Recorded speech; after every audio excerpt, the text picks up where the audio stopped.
Hi everyone. तो आज हम लोग कवर करेंगे कि CAPF AC 2025 में हिस्ट्री से रिलेटेड जितना भी क्वेश्चन पूछे गए हैं उस हर एक क्वेश्चन को हम लोग यहाँ पे डिटेल में विथ डिटेल सॉल्यूशन के साथ हम लोग यहाँ पे कवर करेंगे। अगर कोई भी ऑप्शन है तो ऑप्शन सही है तो क्यों सही है, कोई अगर ऑप्शन गलत हो रहा है तो क्यों गलत हो रहा है। तो इस तरीके से क्या है पूरे डिटेल में हम जो है इस पूरे लेक्चर को कंप्लीट करेंगे। ठीक है, तो कोई भी डाउट रहता है तो व्हाट्सअप नंबर दिया हुआ है, मैसेज कर सकते हो और एक टेलीग्राम चैनल ज्वाइन कर लो। यहाँ पे पूरा PDF नोटिफिकेशन इनिशिएटिव सब चीज़ यहाँ पे अपलोड हो जाता है, जो कि लिंक डिस्क्रिप्शन में दिया हुआ है। क्लियर? चलो, ये थोड़ा बेसिक इन्फॉर्मेशन। अब हम लोग स्टार्ट करते हैं अपना CAPF AC PYQ को, जिसमें से पहला क्वेश्चन पूछे गए हैं कि which of the following statement about the Bhoodan movement are correct. तो एक काम करना कि जब भी क्वेश्चन आए तो एक बार वीडियो को पॉज कर लो और अपने लेवल में ट्राई करना कि क्या मैं क्वेश्चन को हैंडल कर पा रहा हूँ कि नहीं कर पा रहा हूँ, सॉल्व कर पा रहा हूँ कि नहीं कर पा रहा हूँ, क्योंकि इसी टाइप के क्वेश्चन पूछे जाते हैं और एक्चुअली ये CAPF का ही पेपर है ना। तो इससे एक आइडिया लग जाएगा कि कितना प्रिपरेशन करना है, कितना प्रिपरेशन मतलब कहाँ तक प्रिपरेशन करना है और कितना डेप्थ तक प्लस कितना डाइवर्सिफाई होके प्रिपेयर करना है। ठीक है, तो अपने को भूधन मूवमेंट के बारे में यहाँ पे पूछा गया है, तो वीडियो को पॉज करो और एक बार अपने लेवल में बताओ कि क्या है ये। देखो, जो भूधन मूवमेंट है एक्चुअली हम लोग इसे जाने जाते हैं लैंड गिफ्ट मूवमेंट के नाम से, लैंड गिफ्ट मूवमेंट के नाम से। ऐसा क्यों? क्योंकि देखो, जैसे इंडिया इंडिपेंडेंस हुआ तो उसके बाद क्या है, अपने को उसका सिनेरियो अगर समझोगे तो पूरा पॉवर्टी देखने को मिलता है ना, लैंडलेस पीपल देखने को मिलता है। किसी के पास ज़मीन है तो इतना ज़्यादा ज़मीन है और किसी के पास ज़मीन है भी नहीं, है ना। किसी के पास ज़्यादा ज़मीन देखने को मिलता है, किसी के पास कम ज़मीन देखने को मिलता है। ऐसा पीपल है जिसके पास ज़मीन ही नहीं है, तो लोग अपना खेती कहाँ से कर पाए, अपने लिए खाना कहाँ से ला पाए। तो भूधन मूवमेंट एक्चुअली है क्या, जो कि लैंड गिफ्ट मूवमेंट है, जिसके पास जो है लैंड नहीं है उसको यहाँ पे लैंड दिए गए, है ना, जिससे क्या है वहाँ पे एग्रीकल्चर ये कर सके। क्लियर है? तो इस मूवमेंट को एक्चुअली लॉन्च किए गए थे विनोबा भावे के द्वारा। ठीक है, विनोबा भावे के द्वारा इसे 1951 में इस मूवमेंट को लॉन्च किए गए, जिसके थ्रू जिसके पास लैंड नहीं है उसको लैंड एज ए डोनेशन इसको दे सको। क्लियर है? तो उसी के रेस्पेक्ट में जो है यहाँ पे क्वेश्चन पूछे गए हैं, जिसमें से पहला क्वेश्चन है कि it was aim as attaining a non violent society. हाँ, इसका जो मूवमेंट का मतलब यही था। देखो, लैंड यहाँ पे डोनेशन कर रहे हो, अब लैंड डोनेशन करोगे तो नॉन वायलेंट तरीके से ही करोगे। ऐसा थोड़ा ना कि वायलेंट तरीका यहाँ पे यूज़ कर रहे हो, ऐसा नहीं। पहला ऑप्शन जो है बिल्कुल सही है। सेकेंड है कि it include scheme such as a संपत्ति दान एंड श्रम दान। मतलब ही वही होता है जिसके थ्रू क्या है, जिसके पास ज़्यादा ज़मीन है वो कम पीपल या फिर जिसके पास ज़मीन नहीं है उसको वहाँ पे प्रोवाइड कर दे, उस लैंड को वहाँ पे डोनेट कर दे। इसको संपत्ति दान या फिर श्रमदान बोलते हैं। सेकेंड ऑप्शन भी बिल्कुल सही है। ठीक है, फिर थर्ड स्टेटमेंट है कि it began in village in Andhra Pradesh in 1951। तो ये भी ऑप्शन बिल्कुल सही है कि आंध्र प्रदेश से स्टार्ट हुए हैं। ठीक है, लेकिन विलेज का जब बात करेंगे 1951 में, तो जो विलेज हम लोग बात करेंगे वो प्रेजेंट डे जो है तमिलनाडु में आते हैं। ठीक है, लेकिन जो है ये 1951 का सिनेरियो से पूछे हैं, तो ये विलेज जो है 1951 में आंध्र प्रदेश का पार्ट थे। तो इस रेस्पेक्ट से जो डी ऑप्शन है ये करेक्ट ऑप्शन हो जाएगा। क्लियर है? इतना समझ आ गया है ना। विनोबा भावे के द्वारा लैंड डोनेशन, इसका एक्चुअली मीनिंग होता है, क्या सिनारियो था, ये सब चीज़ हम समझ गए। देखो, जो पोचमपल्ली जो विलेज है ना, पोचमपल्ली जो विलेज है आंध्र प्रदेश का, ये अभी तेलंगाना में आ चुके हैं, यहीं से स्टार्ट किए गए हैं। जिसके पास लैंड नहीं है उसको लैंड डोनेशन करना। ठीक, चलो अगला क्वेश्चन देखते हैं। कीर्तन जूनिया के रेस्पेक्ट से क्वेश्चन पूछे हैं कि who among the following classical poet in the author of the book कीर्तन जूनिया। तो देखो, जो कीर्तन जूनिया है इसे लिखे गए हैं भारवी के द्वारा, जो कि एक पोएटिक एक्सेलेंट है, ड्रामेटिक नैरेटिव करते हैं और लिंग्विस्टिक सोफिस्टिकेशन का काम करते हैं। तो जो कीर्तन जूनिया है जिसे संस्कृत में लिखे गए हैं, ठीक है, कीर्तन जूनिया का अगर लैंग्वेज पूछे जाते हैं तो ये संस्कृत में लिखे गए हैं बाय दी भारवी के द्वारा। ठीक है, समझ आ गया? तो देखो, बी ऑप्शन यहाँ पे करेक्ट ऑप्शन है। कीर्तन जूनिया को एट्रीब्यूट है क्लासिकल संस्कृत पोएट भारवी के द्वारा लिखे गए। लेकिन अभी यहीं तक बस हमें रहना नहीं है, अपने को जो ऑप्शन दिया हुआ है उसको भी हमें यहाँ पे कवर करना है। क्या पता कि फ्यूचर में ऑप्शन यही जो पूछे गए हैं उसी ऑप्शन को उठा के पूछ दे। ठीक है, तो नेक्स्ट है थिलुवल्लुवर। जो कि celebrate primary for his authorship of the Thirukkural. तो इसके द्वारा जो लिखे गए हैं, जो थिरुवल्लुवर हैं, इसके द्वारा तिरुक्कुर लिखे गए हैं। ये क्लासिकल तमिल टेक्स्ट हैं जो कि इथिक्स के बारे में बात करते हैं, जो पॉलिटिक्स के बारे में बात करते हैं, जो लव के बारे में बात करते हैं। ठीक है। फिर नेक्स्ट जो है वाल्मीकि। अब वाल्मीकि के बारे में सबको पता है, जो इपिक, जो रामायण का कंपोजर है, जो इंडियन कल्चर का एक मेन पार्ट है। क्लियर है। चलो फिर नेक्स्ट है पन्नी, एक जो है संस्कृत ग्रामेरियन है, रिनो फॉर इस वर्क, जो अष्टाध्यायी है। अष्टाध्यायी जो कि एक संस्कृत ग्रामर है जिसे पन्नी के द्वारा लिखे गए हैं। ठीक है। तो इस जो क्वेश्चन में पूछे गए हैं कि कीर्तन जुनिया का ऑथर कौन है, तो इसका ऑथर भारवी है। इसको कंसीडर करके चलोगे। नेक्स्ट क्वेश्चन है अब 41, इसे बताओ तो, which one of the following ancient town is known for the evidence of the plough field from his early Harappa level with two set of the furrow at right angle to each other suggesting two different crop grown together. बताओ। तो इसका जो answer हो जाएगा, जो कि early Harappa level, इसके साथ जो सजेस्ट करते थे कि जो प्लव फील्ड जो है एविडेंस के रूप में मिला हुआ है, वो कालीबंगन में मिला है। ठीक है, कालीबंगन में मिला है, जो कि कालीबंगन प्रेजेंट डे राजस्थान में है। ठीक है, प्रेजेंट डे राजस्थान में है। अब देखो यहाँ पे एक चीज़ और बताता हूँ कि जो हम लोग हड़प्पा फेज पढ़ते हैं, हड़प्पा जो इंडस वैली सिविलाइजेशन पढ़ते हैं, इसे 3 फेज में डिवाइड किए गए हैं। एक फेज है अर्ली, सेकेंड आता है मेच्योर फेज और थर्ड आता है लेट फेज। तो जो कालीबंगन है ये दोनों फेज को बिलोंग करते हैं, अर्ली फेज है और मेच्योर फेज है। फिर जैसे ही आगे चले गए डिक्लाइन की तरफ, है ना, लेट हड़प्पा मतलब थोड़ा डिक्लाइन की तरफ, जो कि आगे बढ़ते चले गए। जैसे कि लेट हड़प्पा का एग्जांपल देखोगे तो लोथल आता है। लोथल एक लेट हड़प्पा जो है साइट है। ठीक है।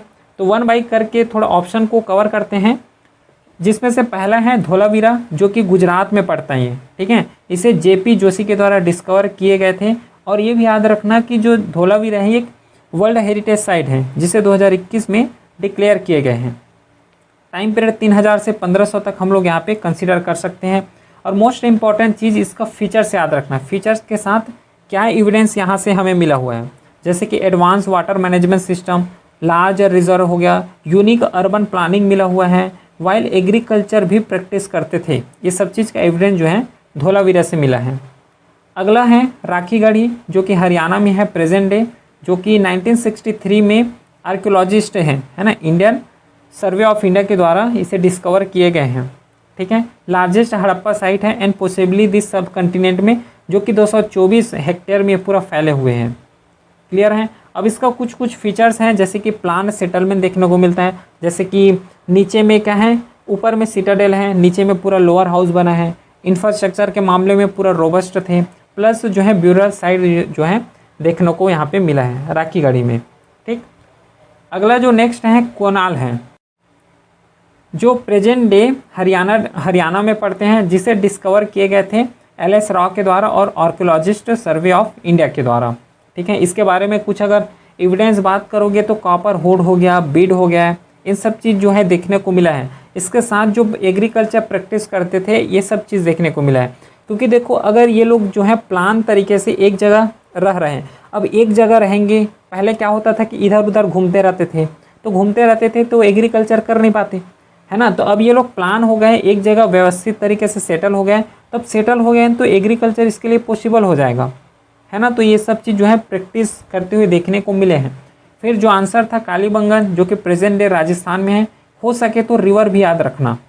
ठीक है, जिसे BB लाल एंड BK थापड़ के द्वारा इसे डिस्कवर किए गए थे। क्लियर, समझ आ गया। चलो अब नेक्स्ट क्वेश्चन है 42। कृष्णदेव राय एक किंग है विजयनगर एम्परर का। Krishnadeva Raya a king of the Vijayanagar compose a work in state craft, जिसे हम लोग बोलते हैं अमुक्त मल्यदा। ये कौन से लैंग्वेज में लिखा गया है, ये बताना है। बताओ तो, एक बार आंसर तक पहुंचो, टिक मार्क करो, है ना, माइंड में सोचो एक बार। तो इसका ऑप्शन जो हो जाएगा, कौन सा ऑप्शन होगा बताओ तो? इसका ऑप्शन तेलुगु हो जाएगा। तेलुगु लैंग्वेज में इसे लिखे गए हैं। और अगर प्लस इसका बात करोगे विजयनगर के बारे में, तो विजयनगर अगर प्रेजेंट डे अगर देखोगे तो ये पूरा इंडिया का लोकेशन है, मैप है। तो ये जो ये दक्कन एरिया, यहाँ पे विजयनगर हमें देखने को मिलता है, जो कि अपने मिलिट्री एडवांसमेंट के नाम से ये जो है जाने जाते हैं, है ना। इसका एडमिनिस्ट्रेटिव स्किल बहुत ज़्यादा हाई थे, ठीक है, इस सब चीज़ के नाम से जाने जाते थे। और इसमें अगर देखोगे कृष्णदेवराय का, इसमें आते हैं अमुक्तमाल्यदा जो है इसमें आते हैं। पहले तो थोड़ा ब्रीफली समझा देता हूँ। तो कृष्णदेवराय इसमें से one of the important ruler थे, प्रोमिनेंट रूलर थे, जो इसका टाइम पीरियड कंसिडर करोगे तो 509 से 1529 CE तक इसका टाइम पीरियड जो है देखने को मिला है, जो कि मिलिट्री में आगे थे, है ना, एडमिनिस्ट्रेटिव जो सेटअप हैं उसमें आगे थे, साथ में एक पोएट भी थे कृष्णदेवराय। क्लियर है, ये समझ आ गया। और ये जो अमुक्तमाल्यदा है ये पोएट है, ठीक है, मतलब पोयम है, ये पोयम है जिसे लिखे गए हैं कृष्णदेवराय के द्वारा, ठीक है। चलो ये समझ आ गया। नेक्स्ट क्वेश्चन है अब 43 question, who among the following traveller report the use of the seed drill on the Karnataka coast which is considered to be the earliest reference of presence of device in India. अब यहाँ पे 4 option दिया हुआ है, इसमें से कौन सा ऑप्शन करेक्ट है ये बताना है। तो इसमें जो है कौन सा ऑप्शन हो जाएगा, बरबोसा जो है ये ऑप्शन यहाँ पे करेक्ट ऑप्शन हो जाएगा, जो कि सीड ड्रिल के बारे में यहाँ पे बताए गए हैं। तो अब यहाँ पे ऑप्शन जान गए तो ऐसे छोड़ेंगे क्या, नहीं, पूरे ऑप्शन को 1 बाय 1 करके थोड़ा डिटेल में हम लोग यहाँ पे कवर करते हैं, क्योंकि अगर फ्यूचर बेस्ड अगर इस ऑप्शन बेस्ड क्वेश्चन पूछ दे फ्यूचर में तो याद रखना है, ठीक है। तो देखो 1 बाय 1 करके इसको कवर करते हैं। जो सीड ड्रिल है ये जो है रेफरेंस सबसे पहले कौन बताया, ये जो बारबोसा है इन्होंने ही बताया कि कैसे सैंड ड्रिल जो है सीड ड्रिल है इसको यूज़ करना है, किस तरीके से यूज़ करना है, क्या इसका इंपॉर्टेंट है ना, ये सबसे पहले डॉक्यूमेंट इन्हीं के द्वारा लिखे गए हैं। बाकी जैसे कि अब्दुल रज़ाक हो गया जो कि 15th सेंचुरी में आए थे, जो विजयनगर है ना 15th सेंचुरी में, वहाँ पे विजयनगर के एडमिनिस्ट्रेशन के बारे में लिखे हैं, उसका अकाउंट कैसा था, कैसा मिलिट्री थे, कैसा एडमिनिस्ट्रेटिव सेटअप थे, हर चीज़ के बारे में जो है अब्दुल रज़ाक के द्वारा लिखे गए हैं। फिर आते हैं अफयसी निकितिन, ठीक है, जो कि ये भी 15th सेंचुरी में आए थे, known for his journey to Russia and India, Russia और इंडिया के बीच इसका जर्नी को जाने जाते हैं। फिर आता है निकोलो कॉन्टी जो कि 15th सेंचुरी में ट्रेवल किए, जो कि डिस्क्रिप्शन बताते हैं साउथ इंडिया का, कि साउथ इंडिया में नवल बेस कैसे थे, उसका मिलिट्री रूल कैसा था, एडमिनिस्ट्रेटिव कैसे थे, हर चीज़ के बारे में जो है निकोलो कॉन्टी यहाँ पे बताते थे, ठीक है, समझ आया। चलो अब नेक्स्ट क्वेश्चन है 44, which of the following are the main feature of saracenic architecture. Saracenic architecture के बारे में यहाँ पे हैं तो ये बताना है। जो ये सार्सेनिक आर्किटेक्चर हैं ये डेवलप हुए थे इस्लामिक में, ठीक है, ये जो है इस्लाम पीरियड में ये डेवलप हुए थे, और इस्लाम पीरियड में डेवलप होने के साथ साथ ये इंडो इस्लामिक जो है इसमें इन्फ्लुएंस देखने को मिलता है इस जो है सार्सेनिक आर्किटेक्चर में, ठीक है। अगर इसका कुछ फीचर देखे जाए, कुछ फीचर जैसे कि ओनियन शेप्ड डोम मिलेगा, है ना, जैसे कि ड्रम शेप हो गया, इस तरीके से मिलने वाले हैं। आर्केज अगर देखोगे तो पॉइंटेड होगा, है ना, हॉर्स होगा। फिर अगर इसमें अलग और बाकी जितना भी जैसे कि जाली वर्क देखोगे तो लैटिस सीन देखने को मिलेगा, इस तरीके से जो है लैटिस सीन जो है देखने को मिलेगा इसमें, ठीक है।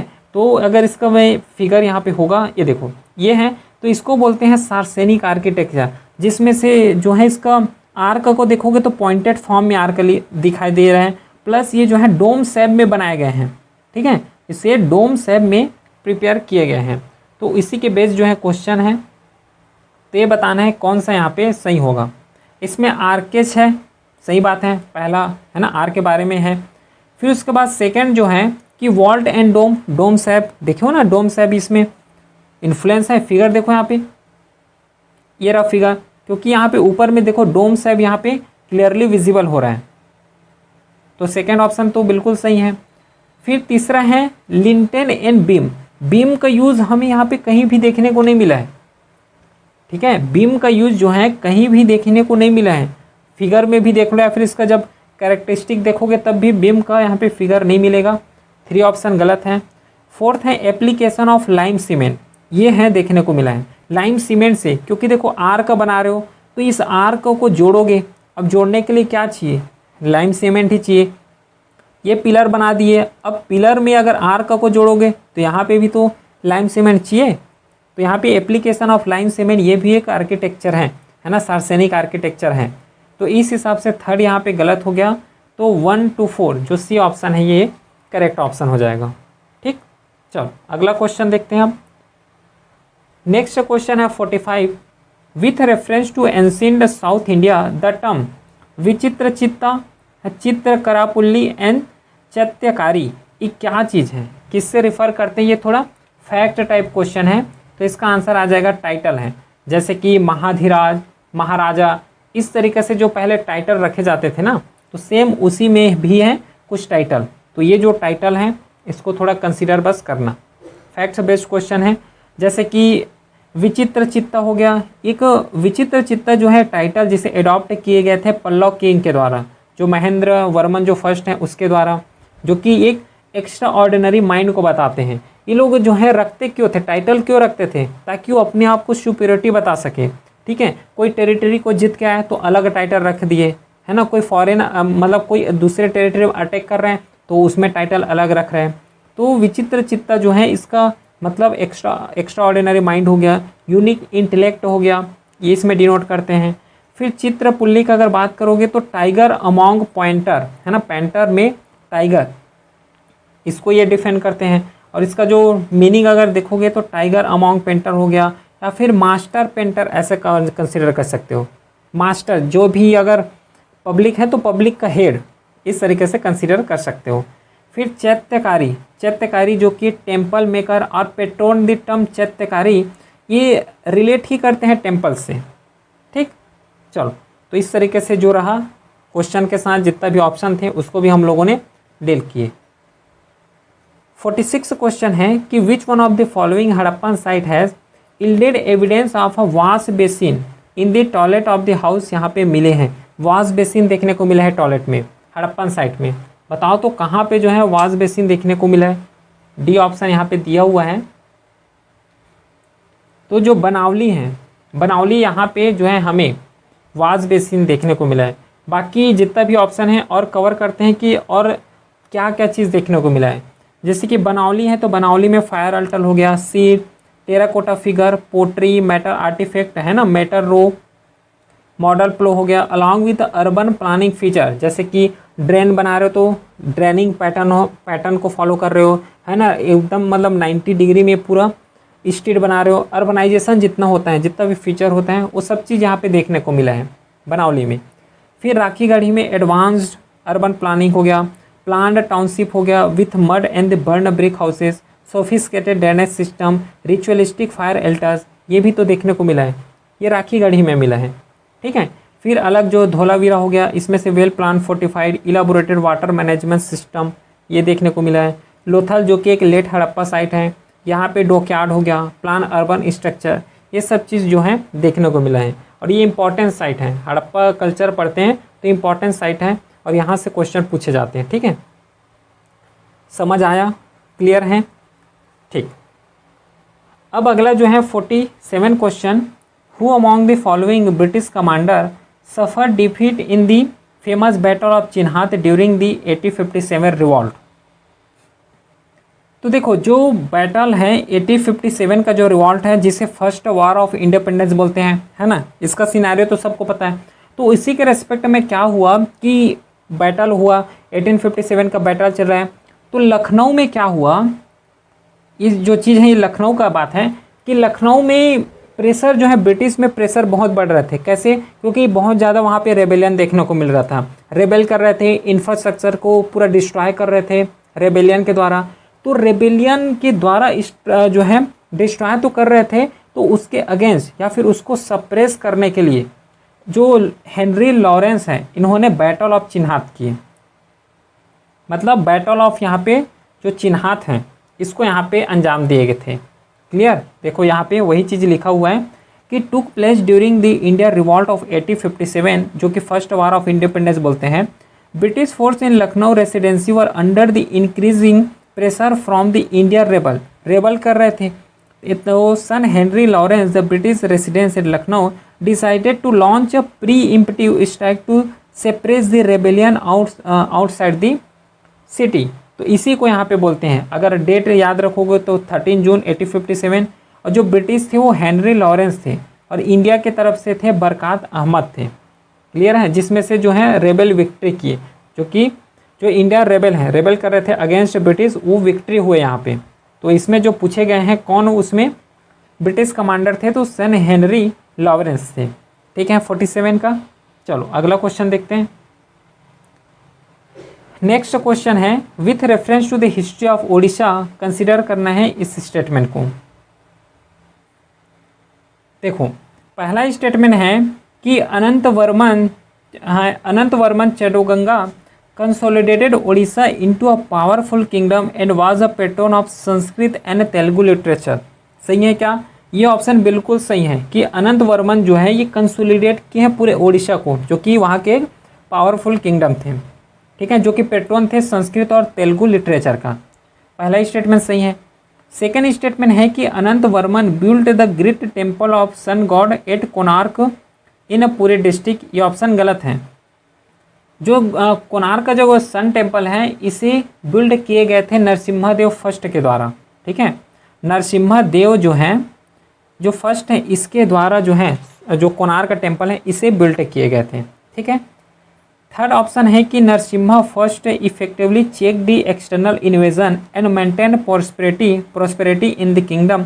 ये ऑप्शन बिल्कुल सही है। जब इसका हिस्ट्री देखेंगे उड़ीसा का तो वहाँ पे दिखता है जो नरसिम्हा राव एक इम्पॉर्टेंट वहाँ पे फिगर या फिर इम्पॉर्टेंट रूलर वहाँ पे इमर्ज हो क्या है, जो कि अच्छे तरीके से जितना भी एक्सटर्नल इन्वेजन हुआ है उसको पूरा अच्छे तरीके से सप्रेस किए और जितना प्रोस्पेरिटी होना चाहिए था वहाँ पे उस प्रोस्पेरिटी को बरकरार रखे।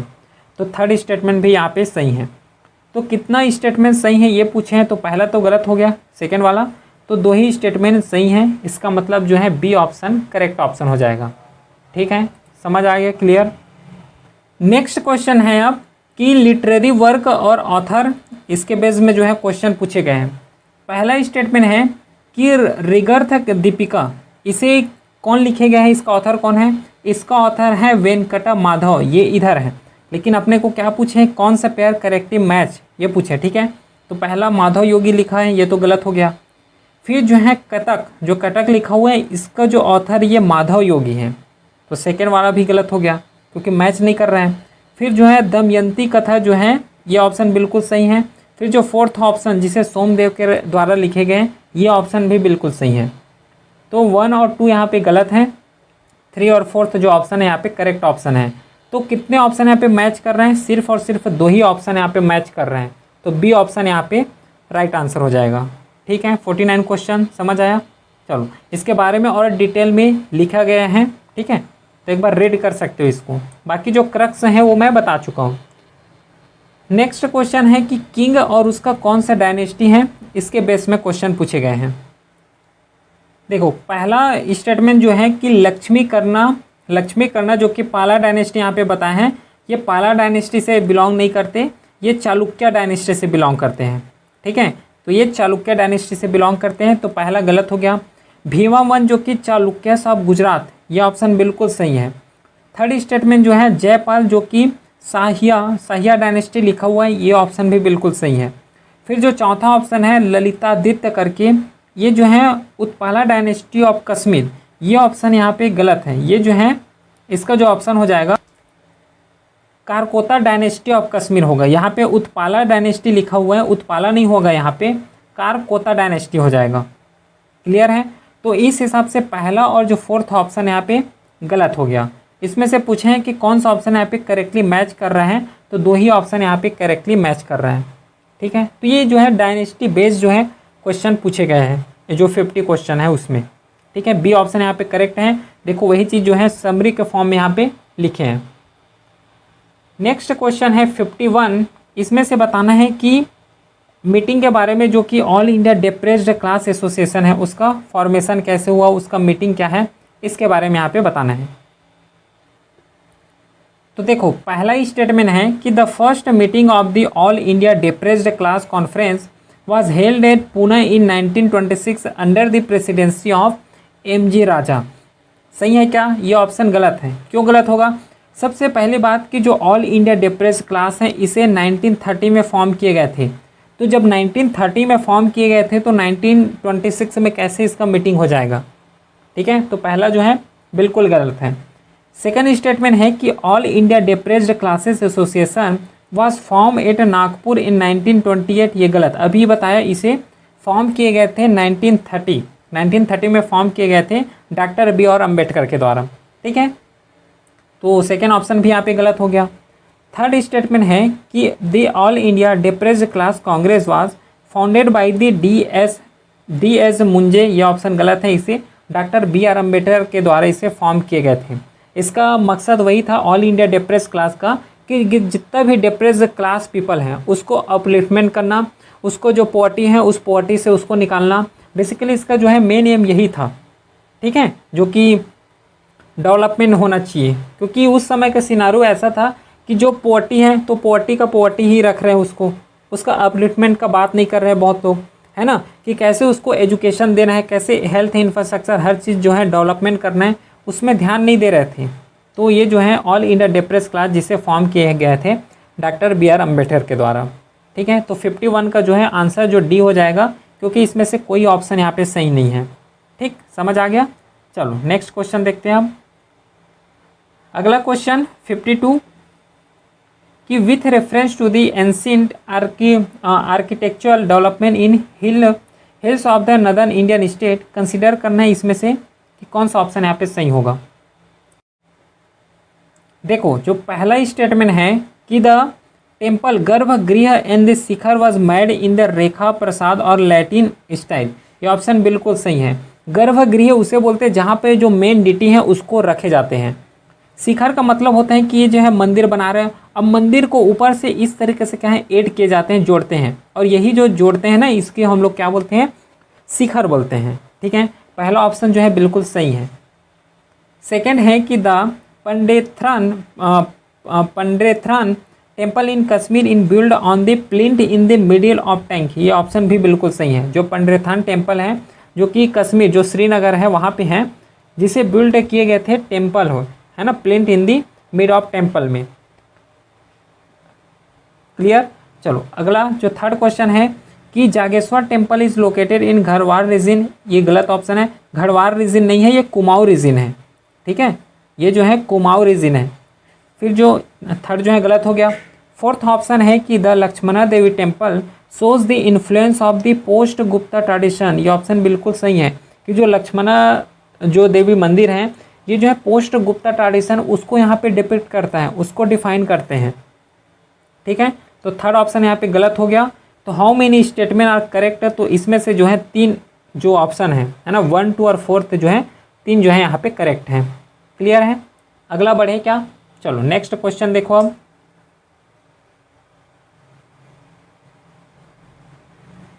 ये रहा नेक्स्ट क्वेश्चन, जस्ट फैक्ट्स हैं, है ना, फैक्ट्स बस को यहाँ पे कवर करना है क्योंकि फैक्चुअल क्वेश्चन है ये कि the indenture system in the tea garden of Assam was abolish, कब इसे अबॉलिश किया है ये बताना है। तो इसे जो है 1926 में इसे अबॉलिश कर दिए गए थे। ठीक है, देखो जो इंडेंजर सिस्टम है एक्चुअली इंडेंजर का मतलब यहाँ पे फोर्स लेबर से है। ठीक है, फोर्स लेबर को हम लोग यहाँ पे इंडेंजर सिस्टम बोलते थे, क्योंकि बोलते हैं जो टी गार्डन यहाँ पे क्या है 12-12 घंटे 14 घंटे इस फोर्स लेबर की तरह यहाँ पे काम कराते थे। ना तो उसका लिविंग कंडीशन उतने अच्छे तरीके से थे, ना तो सैनिटेशन उतने अच्छे तरीके से उसको फैसिलिटी देते थे, कुछ नहीं था। जस्ट फोर्स लेबर के थ्रू या फिर फोर्स लेबर जरिए से टी गार्डन में, क्योंकि असम में जो है मोस्टली जो है टी गार्डन देखने को मिलता है, टी प्लांटेशन करते हैं, तो यहाँ पे जो है एडवेंचर सिस्टम जिसे अबॉलिश किए गए हैं 1926 में। ठीक है, 53। चलो अगला क्वेश्चन देखो।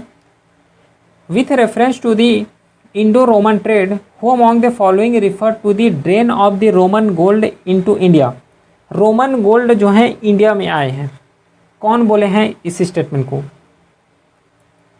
तो इसका ऑप्शन जो है सी हो जाएगा, जिसमें से प्टोलेमी और डियो इन दोनों ने बोले हैं कि मतलब बोलने का मतलब यहाँ पे रिफ़र किए हैं, क्योंकि ये सब जो है यहाँ पे लिखा गया सब ट्रेवलर है।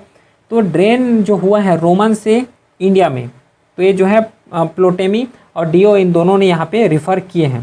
देखो जो प्लिनी है, प्लिनी द एल्डर एक रोमन ऑथर है ना, नेचुरलिस्टिक है। प्लिनी रोड दी इनक्रियोपेडिक वर्क, जिसमें से उन्होंने एक्सप्रेस किया कंसर्न किया massive drain of the Roman species, या फिर रोमन सिल्वर हो गया या फिर गोल्ड हो गया इंडिया में जो है ड्रेन हुए हैं, ये बोले हैं। फिर डियो ने बोले हैं कि a Greek orator and historian है ड्यूरिंग द रोमन इन्होंने भी बोले हैं कि जो जितना भी गोल्ड या फिर सिल्वर का ड्रेन हो रहा है वो इंडिया में ड्रेन हो रहा है। क्लियर है, समझ आ गया। बाकी स्ट्रेबो के बारे में है, जो कि एक ग्रीक जियोग्राफर हैं, हिस्टोरियन है ना, साथ में फिलोसोफर भी रह चुके हैं, फिलोसोफर भी हैं। फिर प्टोलेमी के बारे में यहाँ पे लिखा गया है, जो कि एक ग्रामेरियन है, एस्ट्रोनॉमर, जियोग्राफर, एस्ट्रोलॉजर है। ठीक है, समझ आ गया। ऑप्शन भी यहाँ पे कवर करना है। फिर नेक्स्ट है 55, with reference to the history of India the Katapayadi system या फिर Parahita system and the Dirghahinata system are associated with. ये किससे एसोसिएटेड हैं ये बताना है। तो ये सब यहाँ पे जितना भी टर्म लिखा गया है ये एस्ट्रोनॉमी से रिलेटेड है। क्लियर, तो ये जस्ट फैक्ट्स बेस्ड क्वेश्चन था ये, तो याद रखना ये है एस्ट्रोनॉमी से बेस्ड क्वेश्चन है। क्लियर, समझ आ गया। तो इस तरीके से जितना भी क्वेश्चन 2025 में CAPF AC में हिस्ट्री से रिलेटेड जितना भी क्वेश्चन पूछे गए थे, हर क्वेश्चन को विथ डिटेल सॉल्यूशन के साथ हम लोगों ने यहाँ पे कवर किए। तो कोई भी डाउट रहता है तो नंबर दिया हुआ है, मैसेज कर सकते हो, और इस टेलीग्राम चैनल को ज्वाइन कर लो क्योंकि यहाँ पे पूरा PDF नोटिफिकेशन अपलोड हो जाता है। चलिए फिर मिलते हैं हम नेक्स्ट क्लास में, तब तक के लिए thank you, have a great day.